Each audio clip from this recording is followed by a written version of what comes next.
itself is a word. The word is interesting because it's a word that comes from a pagan. Hollywood is the holy wood, and it was the wood that the magical wands were made out of in the pagan sorcery, magic. And these wands were believed that the sorcerers that possessed them could put people into trances and control them. This is part of, this is symbolic, but it's also important to understand that part of what Hollywood literally does is it puts people into trances. It's a dream state. They call it the dream machine in the United States.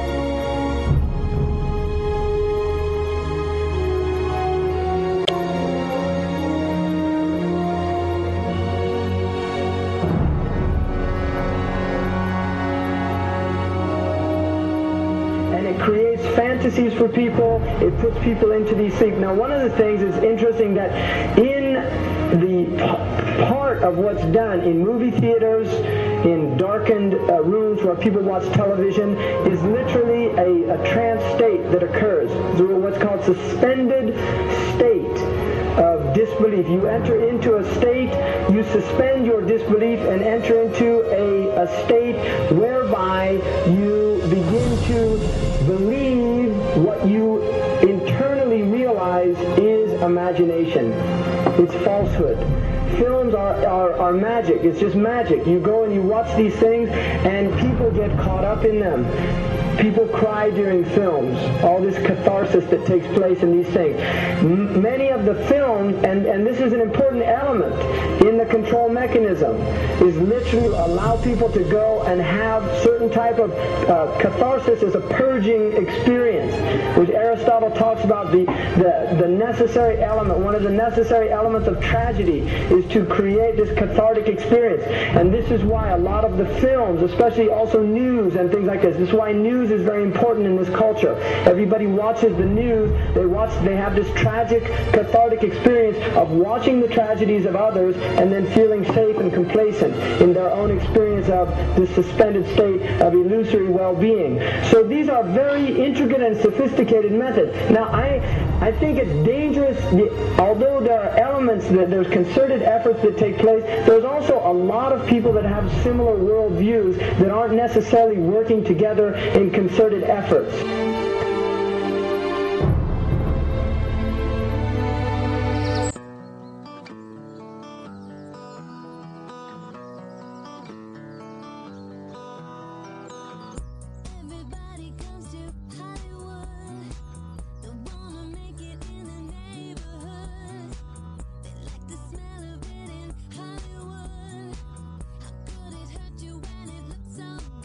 Shine your light now. This time it's got to be good. You get it right now, yeah. 'Cause you're in Hollywood. There's something in the air in Hollywood. The sun is shining like you knew.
supposed to be up here. Looking at that?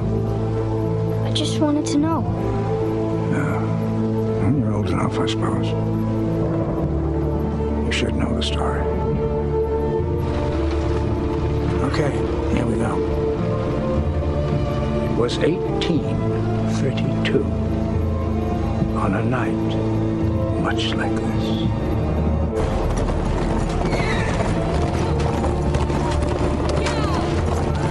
Charles Carroll was the last surviving signer of the Declaration of Independence.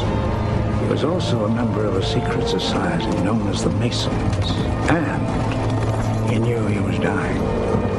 He woke up his stable boy in the middle of the night and ordered him to take him to the White House to see Andrew Jackson, because it was urgent that he speak to the president. Did he talk to him?